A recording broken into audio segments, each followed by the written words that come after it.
আসসালামু আলাইকুম। এদিকে দাঁড়ান। হাবুদের ডাল পুকুরে বাবুদের তাল পুকুরে সে কি বাস করলো তারা। কালোজয়ী সেই কবিতা লিচুচোর, সেই লিচুচোর কবিতার আমাদের বিদ্রোহী কবি, জাতীয় কবি কাজী নজরুল ইসলাম। নজরুল ইসলাম তার জীবদ্দশায় এখানে বেশ কিছুদিন ছিলেন। এই যে আমরা পিছনে দেখতে পাচ্ছি আটচালা ঘর, এই আটচালা ঘরে উনি বাস করেছিলেন। এখানে স্মৃতিকথায় যে জিনিসগুলো বলা হচ্ছে 1926 সালে কার্বাসডাঙ্গার মিশন পাড়ার সন্তান কলকাতা প্রবাসী মহিম সরকারের আমন্ত্রণে কবি সপরিবারে তার বাড়িতে আসেন, এই বাড়িতে, এবং 2 মাস অবস্থান করেন।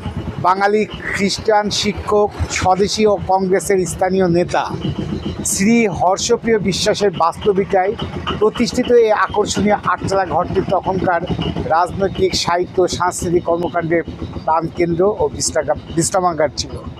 কবি এ আটচালা ঘরে বহু রজনী কাটিয়েছেন এবং স্থানীয় নেতাদের সাথে গোপন রাজনৈতিক বৈঠক করেছেন।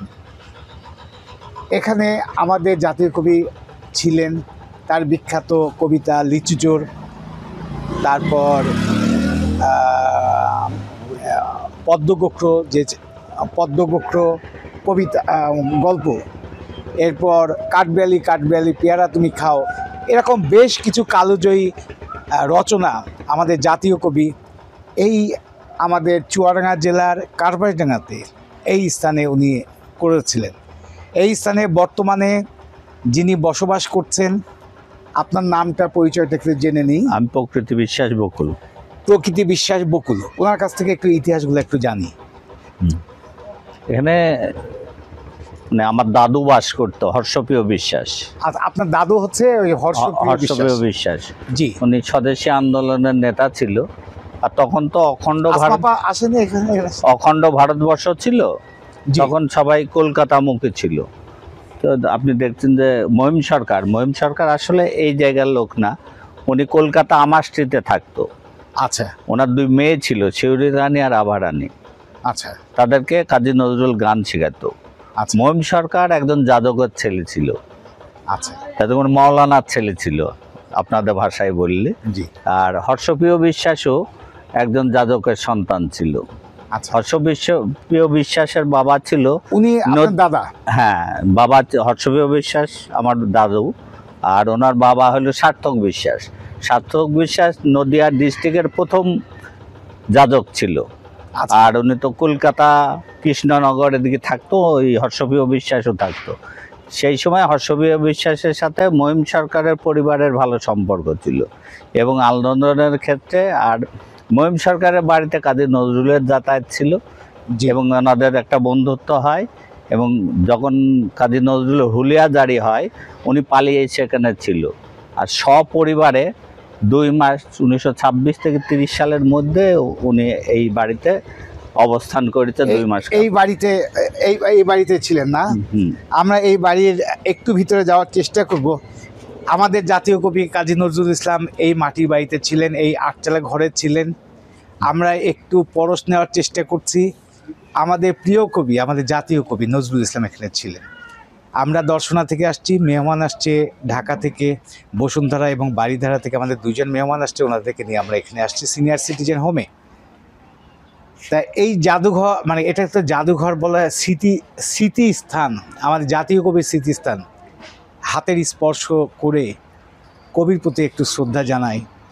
আমরা একটু ভিতরে যাওয়া যাবে না? ভিতরে মনে হয় এর আগে আমরা গেছিলাম, ওই যে শান বাঁধানো একটু ঘর ছিল, তাই না?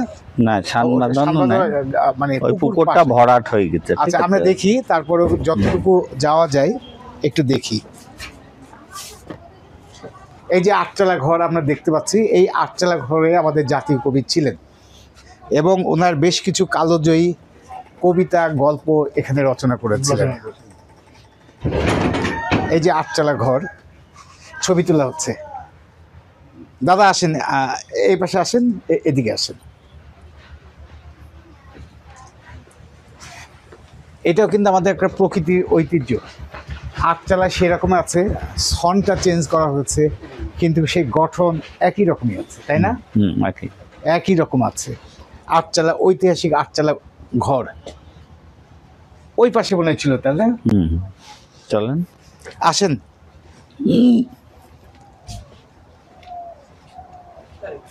আমরা এখানে এসে কিন্তু একটা জিনিস দেখলাম, গ্রাম বাংলার এটা কি গোলাঘর। গোলাঘর। গোলাঘর কিন্তু এখন আর নাই, এটা কি চালু আছে? না না না, এটা কারণ চালু নাই, কারণ কি এখন আর গোলা চলে না, স্মৃতি হিসাবে আছে। ধান রাখা তো গোলা, ধানের গোলা ভরা ধান, গোলা ভরা গোয়াল ধান। ভরা গরু, হ্যাঁ, এটা গোয়াল গোলা, ভরা গরু। এরকম গোলা ছিল আগে, এরকম গোলা ছিল, এখানে ধান রাখা হতো। আরো ছিল আমাদের, এই দুইটা আছে।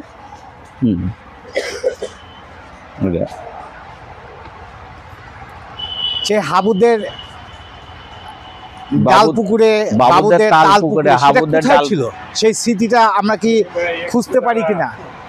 বলি থাম একটু দাঁড়া।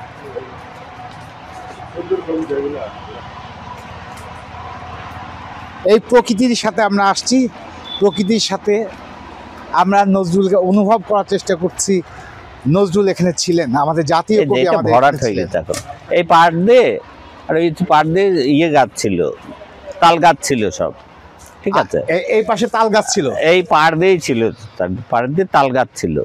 এই যে আর তাল গাছের এই একটা স্মৃতিচিহ্ন এই- আছে। এই লাইনে লিচু গাছ ছিল, আচ্ছা, লিচু গাছ ছিল। পরে তো কাটা হয়েছে, স্বাধীনের পরেও কাটা হয়েছে। এই যে এখনো লিচু গাছ আছে সে আদল।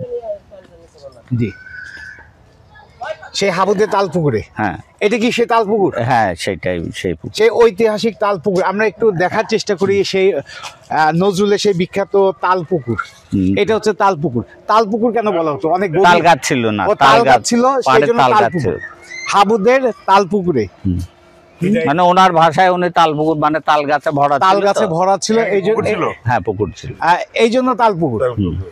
চারদিকে তাল গাছ। আচ্ছা আচ্ছা, আপনারা কি বেড়াতে আসতে চান না? তাল গাছে এই পাড় দিয়ে লিচু গাছ, ওখানে লিচু- লিচু গাছ ছিল, ঠিক আছে। আচ্ছা আচ্ছা, সেই বড় বড় গাছ ছিল, ওগুলো তো কাটা হয়ে গেছে এখন। ওগুলা কাটা পড়ে গেছে। তো এটা শুকাই গেল, আপনারা আর কিছু করেন না এটা? না, করা পরে হয়নি অনেক অনেক। ভরাট হয়ে গেছে তো, অনেক গভীর ছিল, এটা ভরাট হয়ে গেছে, ঠিক আছে। এখানে কিন্তু অনেক কাঠবিড়ালি আছে। তাই? এই কাঠবিড়ালি দেখে কিন্তু কাঠবিড়ালি নজরুল কবিতা- কাঠবিড়ালি কবিতাটা এখানে রচনা কাঠবিড়ালি, করেছে। কাঠবিড়ালি। সেটা এই আটচালা ঘরে। যারা দুধ খাও। দর্শনা সিনিয়র সিটিজেন হোমে যে সকল সিনিয়ররা আসবেন, বেড়াতে আসবেন, অনেক ভালো লাগবে। অনেক ভালো লাগবে। আমরা প্রকৃতির মাঝে আপনাদেরকে নিয়ে আসব এগুলো বেড়াতে আসার জন্য। আমার দাদা আছেন, এখন উনি উত্তরাধিকার সূত্রে উনি এখন বাস করছেন। আমরা মাঝে মাঝে আসব, দেখাবো সারা বাংলাদেশের দর্শনায় যদি আপনারা সমস্ত মানুষকে আমি দাওয়াত দিই। আমাদের সিনিয়র সিটিজেন বয়স্ক বাবাদের জন্য একটা থাকার জায়গা সেখানে আমি ব্যবস্থা করেছি। ওই সিনিয়র সিটিজেনে যদি আপনারা বেড়াতে আসেন, আমরা প্রোগ্রাম করে এখানে নিয়ে আসব। আমাদের সাথে আসবেন, দর্শনা দেখবেন। আপনারা সবাই ভালো থাকুন। আজকের মতো যদিও আমাদের 3 দিনের প্রোগ্রাম এটা, কিন্তু 3 দিনই শেষ করতে পারবো না, এতগুলো স্পট আছে। হ্যাঁ। অনেক ঘুরতে পারবেন আপনারা। 25, 26, 27 3 দিন, 25, 26, 27 আগামী 25, 26, 27 তিন দিনের প্রোগ্রাম। আমাদের স্পট গুলা অনেকগুলা, অনেক আপনারা শেষ অনেক করতে পারবো না আমরা। আপনারা ইচ্ছে করলে 3 দিনের পরে আপনারা থাকতে পারবেন আপনারা। আজকে আমরা এই পর্যন্ত, ধন্যবাদ। আবার কথা হবে অন্য কোনো দিন, অন্য কোনো খানে।